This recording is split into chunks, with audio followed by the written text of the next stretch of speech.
श्रद्धा और विश्वास की एक अद्भुत कहानी सुनते हैं। बाबा विश्वनाथ की नगरी में मां अन्नपूर्णा के दरबार में कभी कोई भूखा नहीं रह सकता। इस बात की कई लोगों ने परीक्षा करके देखी है। आज से लगभग 70-80 साल पहले की एक घटना है। एक वृद्ध दंपति थे। उनकी कोई संतान नहीं थी, लेकिन उनका एक भतीजा था जो उनका बहुत ही ध्यान रखता था।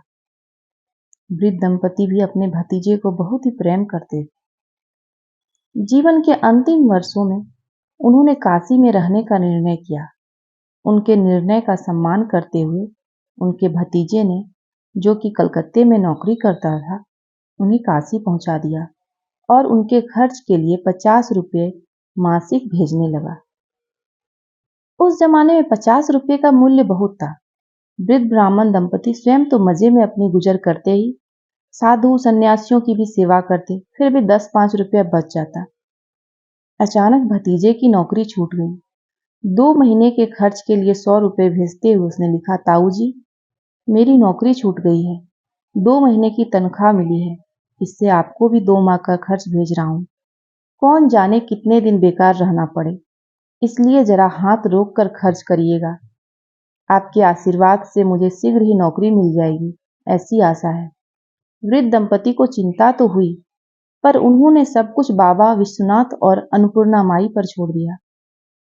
पहले से बचे हुए पैसे और अंत में मिले 100 रुपयों से वृद्ध दंपति ने 6 मास तक काम चलाया। अंत में एक दिन ऐसा आ ही गया जब शकरकंद का एक टुकड़ा घर में बचा रहा। उसी को खाकर दोनों ने पानी पी लिया। उन दिनों कुछ मारवाड़ी सज्जन सीधा बांटा करते थे। एक एक सीधे में आटा, दाल, चावल, घी आदि पर्याप्त मात्रा में रहता। लगभग 3 रुपये का सामान, ऊपर से 2 रुपये दक्षिणा भी देते। सेठ के कर्मचारी उन लोगों के घर सीधा पहुंचा आते थे जिन्हें वास्तव में उनकी जरूरत होती, और कुछ लोग सेठ जी के घर पर ही दान लेने के उद्देश्य से पहुंच जाते थे। जिनके प्रति सेठ जी को श्रद्धा होती थी, सेठ जी उन्हें प्रसन्न कर भेजते थे।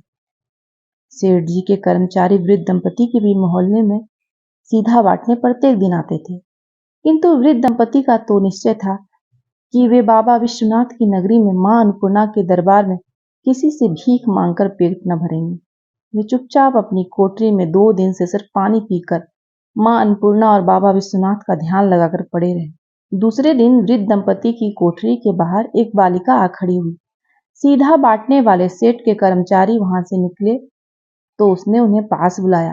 पास आने पर बोली, भैया, मेरी बूढ़ी माँ और बाबा कल से भूखे पड़े हैं, तुम एक सीधा उन्हें भी दे जाओ। कर्मचारी बोले, सीधा हम उन्हीं लोगों को बांटते हैं जिनको बांटने की आज्ञा हमारे सेठ देते हैं। बिना सेठ की आज्ञा के हम सीधा नहीं बांट सकते। वह बालिका आंखों में आंसू भरकर बोली, मेरे बूढ़े माँ बाबा के पास खाने को कुछ नहीं है, मर जाएंगे वे बिना भोजन के। अपने सेठ से कहो जाकर कि मेरे माँ बाबा भूखे पड़े हैं कल से, जल्दी से यहाँ आकर माँ बाबा के लिए कुछ खाने का प्रबंध करें। अच्छा बेटी, हम सेठ से जाकर जरूर कहेंगे। बालिका की बात टालने की क्षमता मानो उनमें से किसी में न थी। सेठ के कर्मचारी ने तुरंत जाकर सेठ से कहा कि बगल के गली के घर के सामने एक लड़की मिली थी।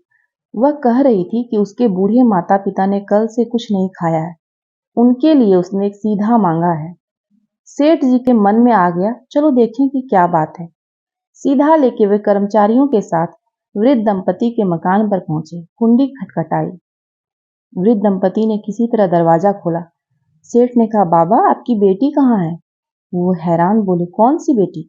हमारी तो कोई बेटी नहीं, एक भतीजा है जो कलकत्ते में रहता है। अच्छा, यह तो बताइए, आपने कल से कुछ खाया पिया है या नहीं? क्यों, हमने तो किसी से कुछ कहा नहीं। आपकी बेटी कह रही थी कि मेरे माँ बाबा कल से भूखे हैं, भूख से उनके प्राण जा रहे हैं। सेठ जी और किसी ने कहा होगा। आप मकान भूल तो नहीं गए हैं? सेठ ने कर्मचारियों से पूछा। वे बोले, नहीं सेठ जी, यही मकान है, हमें खूब याद है। यहीं पर वह लड़की रो रो कर हमसे कह रही थी कि मेरे बूढ़े बाबा और माँ भूखी है कल से, उन्हें एक सीधा दे जाओ। सेठ के बहुत कहने पर वृद्ध दंपति ने बताया कि बाबा विश्वनाथ और मां अन्नपूर्णा को छोड़कर और कोई नहीं जानता कि हम दोनों ने कल से कुछ नहीं खाया। हमने किसी से कहा ही नहीं। फिर वह लड़की कौन हो सकती है? सब समझ गए। बाबा विश्वनाथ के दरबार में मां अन्नपूर्णा भला अपने भक्तों को भूखा रहने कैसे दे सकती है? माँ ही बेटी बनकर आई और बूढ़े बाबा और माता के लिए भोजन का प्रबंध कर गई। माँ की कृपा देख सब धन्य धन्य हो गए। माता की इच्छा और सेठ का आग्रह स्वीकार कर वृद्ध दंपति को उसका सीधा लेना ही पड़ा और तब से नियमित रूप से वहां से ही सीधा आने लगा। कुछ दिनों के बाद भतीजे का पत्र आया जिसमें लिखा था, ताऊ जी, आप लोगों के आशीर्वाद से मुझे पहले से भी अच्छी नौकरी मिल गई है। अब मैं आपको 80 रुपये मासिक भेजा करूंगा। खाना बनाने में आपको बड़ा कष्ट होता होगा, कोई दाई रख लीजिएगा। वृद्ध दंपति को भतीजे का पत्र पाकर प्रसन्नता हुई। बूढ़े बाबा ने सेठ की कोठी पर जाकर उनसे भेंट की और उनसे अनुरोध किया कि वे अब उनको मिलने वाला सीधा किसी अन्य व्यक्ति को दे दिया करें, क्योंकि अब उनके भतीजे को काम मिल गया है। भतीजे का पत्र भी उन्होंने सेठ को दिखाया, पर सेठ बोला, यह नहीं हो सकता है बाबा।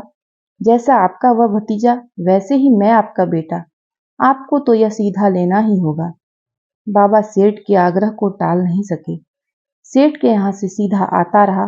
भतीजे के यहाँ से आने वाले पैसे से वे साधु, सन्यासियों और दीनों की सेवा करने लगे।